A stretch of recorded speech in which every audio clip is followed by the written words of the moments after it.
Welcome to the Personal Pension Radio Podcast, where it's all about helping you complete your financial journey to retirement. Discover time-tested strategies and get unconventional insights into wealth building and retirement that actually work. Break away from the herd and go for the retirement you dream of. And now, here's your host, the income engineer, Kraig Strom. All right, back on Personal Pension Radio, doing something a little different today. You're going to hear some background noise. You're going to hear some parakeets, maybe some quails. I am actually here in Scottsdale, Arizona for a real estate conference, the IMN Conference, Single Family Rental Conference. Annual event, but also very convenient that I received an invitation from a friend of mine in the self-directed IRA space. Self-directed IRAs, if you don't know, it's a way that you can roll over your old 401k or an IRA into an account that you can then use to invest in things outside of the stock market, things like real estate and first trust deeds and such, and something that I have personally done. And in our work in our law firm and in my work as a financial planner, I really love that self-directed space. I love anything that is not always tied directly to the Wall Street machine, as you might have gathered if you've listened to this show. So the self-directed space, the friend of mine there ultimately offered me an invitation to this conference. So my deal of the week, I'll get right to it this week. My deal of the week is get a free ticket to a prestigious real estate conference in Scottsdale, Arizona. That's a fantastic way to go. This is about a $2,600 ticket. $2,600 to attend this event at the JW Marriott Camelback Resort and Spa here in beautiful Scottsdale, Arizona. And now, for the record, I am not staying at the JW Marriott. I cannot stand the idea of paying full-blown retail for a bed that I'm only going to see at the end of a long conference day. So I used Airbnb, an Airbnb that is about 12 minutes away, just an awesome value, great couple that is hosting the Airbnb that I stayed at, really appreciated it, and it was a much, much better deal. Total cost for my 2-night stay is less than a single night at the JW Marriott, of course, so I love it. Now, real estate conference here in Scottsdale also gave me the opportunity to visit with my daughter, who is going to college at Northern Arizona University in Flagstaff. She drove down. She was able to spend the day with me at the conference. We jumped in and out for a few fun things together. It was really good to see her because she's been working hard, really working hard in school, and has not been taking time off to travel back and visit with family, which is okay. I really appreciate that she's working hard. So the opportunity to not only come to this conference on a topic that I am really interested in and to visit with my daughter was a nice bargain twofer. That was fantastic. So let me get right to it. Personal Pension Radio, if you are new to the show, I am Kraig Strom. I am the income engineer. I am all about the non-conventional way to look at retirement income planning. What do I mean by that? Retirement income planning, when you talk to the traditional Wall Street trained financial advisor, is all about how much money do you have in your account? How big is your account? How much money do you have in your 401k? The solution is always save more money. If you want more income in retirement, you got to save more money. If you want to find your dog because you lost your dog, it's probably because you didn't save enough money. You need to save more money. If you get a flat tire on the freeway, it's probably because you didn't save enough money. Folks, what I'm saying is, my point is, the solution from the typical Wall Street conversation, the solution to retirement income is always save more money, save more money. Now, that is a huge part of the conversation, no doubt. Absolutely no doubt. You've got to have a substantial retirement income savings. Retirement income maximized is not a product. It is not simply a product of savings. It's not simply a product. It's not insurance. It's not real estate. It's not investments. It is a combination of these things strategically put together, strategically balanced, that creates maximum income in retirement. That's where I started focusing years ago when I realized that Wall Street trained me in the way that Wall Street prefers, which is maximum savings. Wall Street's incentive is to teach me how to teach you to put more money in Wall Street and never take it out. So there was very little education about income, maximizing income planning. That's where the specialty and my handle as the income engineer came from. Now, quick disclosure, I am not a CPA. I am not an attorney. I am a certified financial planning professional. All of that being said, and as passionate and as excited and as well educated and experienced as I am, please don't act on things that you hear on my show as if you are hearing personal advice for your situation, because you're not. Financial planning and financial strategy is something that is unique to each person, unique to your situation. There's no cookie cutter way. Everybody is different. So please remember that. And if you have questions, if you want to do something specific to really find out the answers to your retirement income plan, for example, to tax planning, tax reduction, estate planning, all of those topics might come up. If you really want to dig into that, I'm your guy. I'm passionate about this stuff. I love it. Email me, Kraig with a K, Kraig, at kraigstrom.com. All right, so this week again is going to be somewhat different. I want to just spend some time with you, just quick thoughts, things that are on my mind, and I'll make it short and brief. I really want to encourage you at this time of the year, this holiday season that is coming up right now, right? We're coming right into Christmas. I'm recording this in December, early in December. This is the time to be really thinking about that 2019. And if you're concerned about taxes, if you are concerned about taxes, this is my Watch Your Step segment. Taxes are not mandatory, folks. There are so many ways built into the tax code to ultimately pay less tax. Please, folks, remember that. The tax code is an instruction manual on how to pay less tax. That's what it is.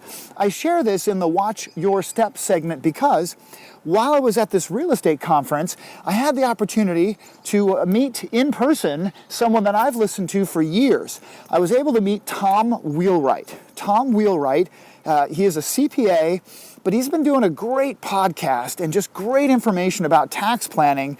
The podcast is called Wealthability. Wealthability. I love the podcast because Tom Wheelwright is that non-conventional CPA type guy. I love that non-conventional approach to the CPA conversation. Tom will tell you that the tax code is a guide for paying less tax. You've just got to work with a team that is strategizing on how to use the tax code to your benefit. So watch your step. Now is the time, right now, right at the end of the year. You don't have much time left, but if you're thinking that you're going to get hit in the kneecaps with a pretty big tax bill, remember, there is no need to just simply pay it. And if you don't have a financial planner or an accountant that is a tax strategist, a planner that is putting together legal, financial, and accounting strategies together for a comprehensive tax reduction plan, you're probably paying too much. That is just a simple fact. Hear me again. If you don't have your accountant, your attorney, and your financial planners talking to each other, planning, strategizing together, you are probably paying too much. So if you would like a tax assessment conversation, a tax strategy discussion, please send me an email, Kraig with a K, at kraigstrom.com, and in the subject line, just put tax planning. Let's talk about it sooner than later. If you're concerned about having a great income this year and then getting nailed by income taxes, that is not mandatory. You do not have to just settle for that. So please, send me an email. Let's have a tax planning conversation. By the way, if you wait till December 20th, it's too late. It's just too late. We don't have time. Well, we might be able to do something by the end of the year, but please, don't push this off too long. Really, get on it. Taxes are not mandatory. You can do something about it. Now, in what I want to do next, again, I touched on the deal of the week earlier. My deal of the week is just my love affair with Airbnb. I don't always use Airbnb, but I got to tell you folks, I've mentioned this before, especially in this holiday season with Christmas coming up, The world is a very small place now. There is no reason to ever pay retail, right? I'm here at a resort that is beyond fancy. It's one of these places that is just super duper fancy. It is just amazing. JW Marriott Camelback Resort and Spa. I would never pay retail to stay here. Never in a million years. I just couldn't do it because you're paying to rent a bed. Rent a bed that 500 other people have rented, number one, which is always, when you think about it, kind of weird with hotels and such, right? And where is the beauty, true beauty, at the JW Marriott? It's where I am right now. It's walking around looking at all the gaggles or gangs of quails and bunny rabbits, and the cactus and the flowers are just incredible. It's outside, right? So the grounds of the JW Marriott are open to anyone, really. Nobody's checking to see if you're wandering around. So I stay at an Airbnb down the street for a third of the price, or less, I can't remember. And I come to my conference, which I came to for free, thanks to a great networking connection. And then I can spend time here recording a podcast in a way that I've never done, in a setting that is just spectacular. But the setting is outside.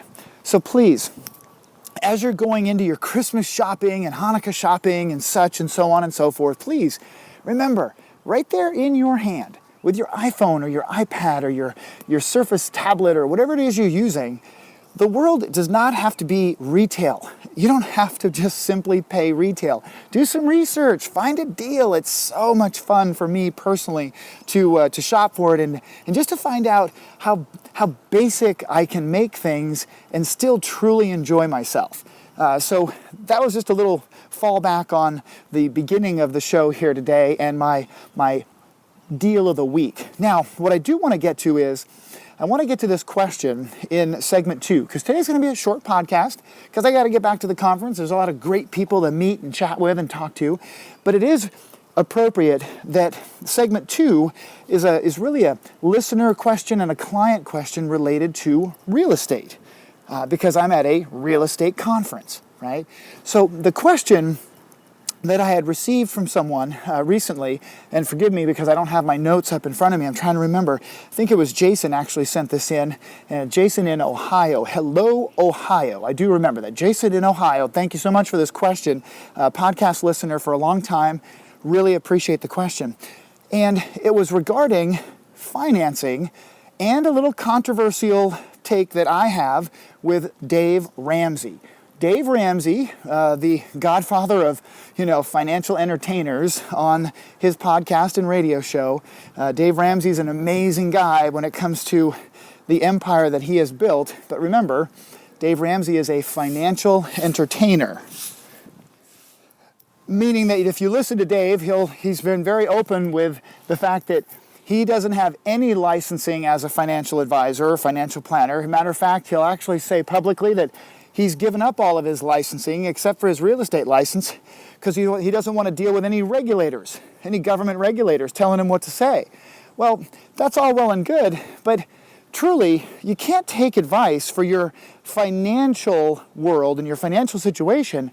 I suggest that it's inappropriate to take advice from someone that is not licensed or regulated by anyone regarding the advice that's being given, right? So any advice that happens through a legitimate certified financial planner is heavily regulated to make sure that we are doing the right thing for our clients.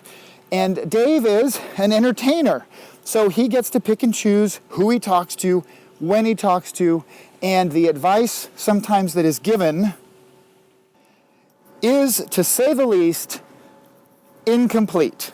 Incomplete, sometimes completely inaccurate, sometimes just flat out wrong in my opinion, and it just irks me to no end. Now, Jason asked a question about Dave Ramsey and his advice pertaining to rental real estate. Now, I've talked about this on my show before, but I want to cover it now because as the stock market is imploding these last couple of days with big giant drops, and as we come to year end and the uncertainty about the markets and what are we going to do, more and more I'm getting questions and I'm hearing comments about where else could I invest? Maybe I should look at real estate. Maybe the stock market is not where I should be. People are losing their enamored position with the stock market because they're getting scared, they're getting nervous, rightfully so, I believe. Okay, now, Jason asked this question about rental property and Dave Ramsey's position on you should pay cash for your rental property. You should never finance rental property. But ironically, or interesting, I don't know how you want to put it, interesting to me that it's okay, according to Dave Ramsey, that you finance your personal residence. Personal residence, it's okay to get a mortgage, but you should pay it off as soon as possible. But never in a million years should you ever finance a rental property. That's Dave Ramsey's position. So Jason asks, that's just so hard, he says. It's just so difficult to think about saving up money to pay cash for a rental property. And let's face it, if you live in California, that's impossible. If you live in anywhere in a higher retail demographic, here in Arizona, Phoenix, Scottsdale, even some places near Tucson have gone up. You go out to Ohio, depending on where you're at, the only place that you could ever pay cash for a house that you might be able to save up enough for is in what we would call a C or D level neighborhood. C or D level neighborhood can be, as you might imagine, kind of a rough neighborhood, right? So paying cash, as Jason is saying here, it's just a very daunting prospect that it's just like never going to happen. There's no way that people can imagine themselves saving up enough money to be able to pay cash for real estate. So Jason's question is, well, what's my take on financing rental property? And because he has been a Dave Ramsey baby steps student, according to his message, and I appreciate that. And it's a deviation from the Dave Ramsey mantra to even consider financing a rental property. So he asks me. So here's my take on it. And that's why I wanted to bring up the answer to this question while I'm at a real estate conference. This is a conference with hundreds of people here in the industry of single-family rentals. Multifamily, not so much, but these are houses, rental houses. These are people that have invested in literally sometimes hundreds and hundreds of single-family houses. And I'm here to tell you, not one of the people that I have talked to here, not one of these investors ever pays cash. They always get financing, always, because a piece of real estate paid cash is one of the most inefficient investments that exists. Inefficient, risky investments. So let me give you what I mean by that, and I'm gonna answer it this way, or I'm gonna give you this as a suggestion. I'm gonna pitch you, my listeners, I'm gonna pitch you an investment in real estate the way that Dave Ramsey never pitches. Okay, so here's the investment in real estate. So I want you to give me $250,000. $250,000 in cash. Now, in exchange for that, I'm going to give you a house. Now, the house itself is in an okay neighborhood. Now, depending on where you live, it may not be a great neighborhood. If you're in California, $250,000 in a house, it's not a great neighborhood sometimes. If you're in Indiana, $250,000 might be an amazing house, and it may not be a great rental. Okay, so let's just say $250,000. I want you to give me $250,000, and in exchange for that $250,000, I'm going to give you no interest on the $250,000.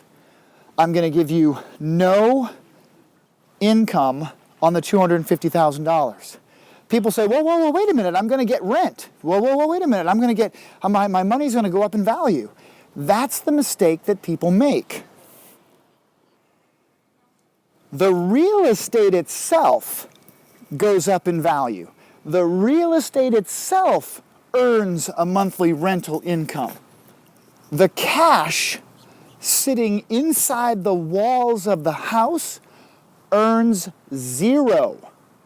Folks, you don't get a 2-for-1 rate of return. You don't get a magical 3% or 4% rate of return on the cash in the house and an appreciation on the house itself. The cash in the house simply allowed you to acquire the asset. Now, whatever benefits are going to come from that asset come from the asset itself. The house might have rental income. The cash inside the house, zero income, zero interest. That $250,000 is now standing still. It is idle for however long you own the property, period. That's it. So I want you to give me 250 grand. I'm not going to pay you any interest. I'm not going to pay you any income on the 250, and you get to have the rental income from the property. You also get to pay for the water heater when it breaks. You also get to fix the slab leak. You also get to take care of the electrical cabling in the house when one of your tenants moves out, their dog ate the carpet, and they stole all the electrical cables in the house. Ridiculous, right? But you get to pay for that. You have all the risk of that asset, right? So now, that is a house paid for cash. Would you ever put your money into an investment if I just simply pitched an investment? I've got this widget investment and I really want to sell you this widget investment. This widget investment is amazing. All you got to do is give me 250 grand. I'll hold on to it. And by the way, it's not liquid. If you want any of your money back, you have to fill out a lengthy application and go through a qualification process before I give you any of your money back. It's not just a guaranteed thing. So you're going to give me $250,000. I'm going to hold on to it. I'm not going to pay you any interest. I'm not going to pay you any income on that money. And if you want any of it back, you've actually got to fill out an application so that I can approve you to get the money back. And by the way, we're going to use the money as collateral tied and connected to the asset. So if the asset goes down in value, you could actually lose money. So if you go ahead and just give me that $250,000, how do you feel about that? No one ever wants to invest in that particular widget investment whenever I ask, right? And I'm sure you're listening to it going, of course, but houses are different. Right? No, they're not. They are an asset. They are an investment. They are simply an asset. They just happen to be made of sticks and stones, etc., right? But they're still an asset. So paying cash for an investment, like a house especially, is extremely inefficient. Very risky, in fact. So now let's look at the other side of it. What if you buy that same piece of real estate with financing? What if you actually finance that piece of real estate, right? That's the alternative. That's the way that you know that I'm getting to that, right? That you finance the piece of real estate, okay? Now we go get a bank loan. We do have to get approved for it in the beginning, but whose money largely ends up in the property sitting still? Yeah, that's right, the bank. The bank's money ends up in the piece of real estate, and a part of your money ends up in the real estate in the form of a deposit, right? A real estate deposit. That ends up in the real estate. Now, the real estate still goes up in value, let's hope, and it still pays an income, right? Still pays an income. Whose money is now largely holding the asset for you so that you can take advantage of the increase? You got it. The bank's money is sitting in the real estate. Now, if you are needing pure cash flow, that is the only argument that I can ever really find for paying cash for a piece of real estate. And even then, it's hard to do the math on that because you can actually get, in many cases, greater pure cash flow when you use financing properly and you acquire more than one property, whereas with paying cash, you're only able to get one property, for example, which is hugely risky. Just one property is very risky. So Financing often will allow you to get more than one property, and net cash flow still comes out very healthy. And let's look at your risk level. If you finance a property, let's say the traditional 20% down and 80% bank financing, how much of your money is now at risk inside the real estate? Right, only 20%. Only 20% on that $250,000 asset. Only $50,000 of your money is at risk in the property. If you had paid cash for it, how much of your money is at risk? Of course, all of it, right? So if you finance the property, and remember, I'm not an advocate of just willy-nilly financing like crazy, the big pre-recession and the big short type of financing where you're getting crazy financing that you shouldn't get because you can't pay it back anyway, so you really shouldn't have been able to finance the property or pay cash. I'm talking about just good quality finance where you're able to pay it back, you're able to rent it out, you're able to cover the rent if your tenant doesn't cover the rent for a couple of months. You're able to actually cover the gap, right? This is just responsible lending. That's what I'm talking about. So looking back again, looking at the risk, you've got $50,000 in the property. The property itself is appreciating in value, hopefully, right? And you're getting some net positive rental income because the renter is paying for the mortgage cost. That's the idea of a perfect rental, right? Where you have renters paying for the acquisition cost of the property. That's the idea. And if something goes horribly wrong, you have much less of your money at risk because you financed it, right? Much less at risk. So the answer to the question when people ask me about rental real estate and Dave Ramsey's position on paying cash, I think instead of debt is dumb, as Dave Ramsey says, I think paying cash for rental real estate in most cases is dumb. I just don't think it's the most efficient, safest, smartest way to do it. And if you think the numbers add up differently, if I'm wrong about the numbers, and please, by all means, send me an email. I'd love to have a conversation about it, but I've done the math. I've done the math 1,000 times, I swear, that it doesn't add up. Paying cash for real estate is almost always the most inefficient, riskiest way to own real estate. I mean, let's face it, real estate is truly the only asset that you can purchase with government-sanctioned, legitimately tax-deductible debt. Loans, right? You can actually take a tax deduction for the interest on a mortgage loan for real estate. There's no other loan for any other type of investment that I know of that you can really, truly, legitimately take a tax deduction at the same level as real estate. It is an awesome asset when you look at it that way, okay? So please, again, let me be clear. I'm suggesting that leverage, loans on real estate is almost always, not every single time, no matter what, where it's not always the case, but leverage on real estate is almost always the right way to buy it. It's just the smartest, most efficient, safest way to buy it. There are situations, though, that opportunity may arise where just paying cash for it makes more sense. So that's the simple answer.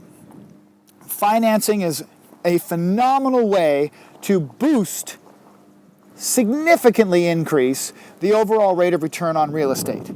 There is countless different ways to get involved in real estate. You don't have to buy houses.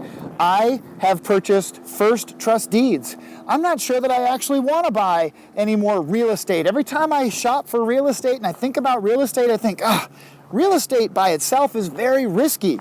I talked to a gentleman here at the conference today, actually, who he invests in C&D properties in the Indianapolis, Indiana market. C&D properties are not the most desirable neighborhoods, okay?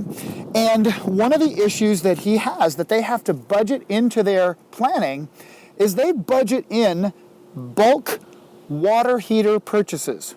You heard me, bulk water heater purchases. They buy their water heaters in bulk to get a discount up front because so many of their tenants, when they stop paying the rent, they don't just stop paying the rent, they steal the water heater. That's right. They tear the water heater out of the house to take it with them to sell it. They sell it for scrap. They sell it on Craigslist. They sell the water heater. They steal anything they can take, right? So renting or investing in rental real estate can be significantly risky. You've got to keep that in mind. Anytime you get a sales pitch about, oh, this is amazing, we'll handle all the maintenance and we'll handle all the rental and the renter correspondence and we'll collect the rent for you. It'll be great. All you got to do is give us X amount of dollars, right?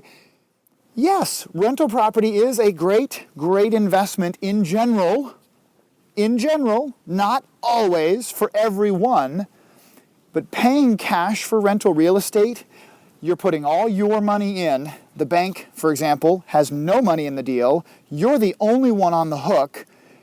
And if you're paying cash, you may not be able to invest in multiple properties, which means all your risk is tied up in one property. All you need is one water heater gone or one slab leak or one garage to be smashed by somebody backing in with their car. You name it. That's a very risky asset to have, especially if it's not leveraged. So my take, leverage on real estate is generally the preferable way to go. So if you'd like to talk about real estate investment, if you'd like to talk about your portfolio, to really analyze your portfolio, to really go through the details, I would love to have that conversation with you. As you can tell, I'm very passionate about this. I'm a geek for this stuff. I love it. Send me an email. Kraig@kraigstrom.com. Let's have a detailed conversation. Let's go through your own personal retirement income analysis. Let's take a look. And as I mentioned in the very beginning, don't forget, as you're listening to this podcast, now is the time to have your tax planning in full force. Don't go into 2019 paying taxes that you might have been able to reduce or avoid with good quality tax planning. And remember what that means. It's not just an accountant saying, well, you're getting everything I can give you. Well, no, it is your legal, financial, and accounting together equals maximum tax planning. That's what I'm suggesting. If you don't have that kind of strategy, that's what I bring to the conversation, because not only do I have a vast experience on the financial services side of the world, I also have a law firm in the same office with me, and we are extremely good at working with an accountant, your accountant, for example, to mitigate your taxes. So let's talk. Kraig@kraigstrom.com, tax planning in the subject line. I look forward to it. I love to help. Please keep the questions coming. I super appreciate it. Thanks for listening to this unusual episode of me wandering around here at the JW Marriott and looking at all the cactus and the beautiful mountains and bunny rabbits, and I'm sure there are all kinds of critters up in the hills looking at me right now. Folks, have a good one. If you're listening to this around Christmas time, Merry Christmas to you, Happy Hanukkah, whatever holiday you might be celebrating. Say it out loud. I love it. Take care of each other, take care of your family, and take care of yourself. Talk to you soon. Thank you for listening to the Personal Pension Radio podcast. We took notes for you, so if you missed any part of the show, you can find a full transcript of each episode at personalpensionradio.com. Be sure to download your free retirement income crisis report at personalpensionradio.com. While you're at it, we would appreciate some iTunes love.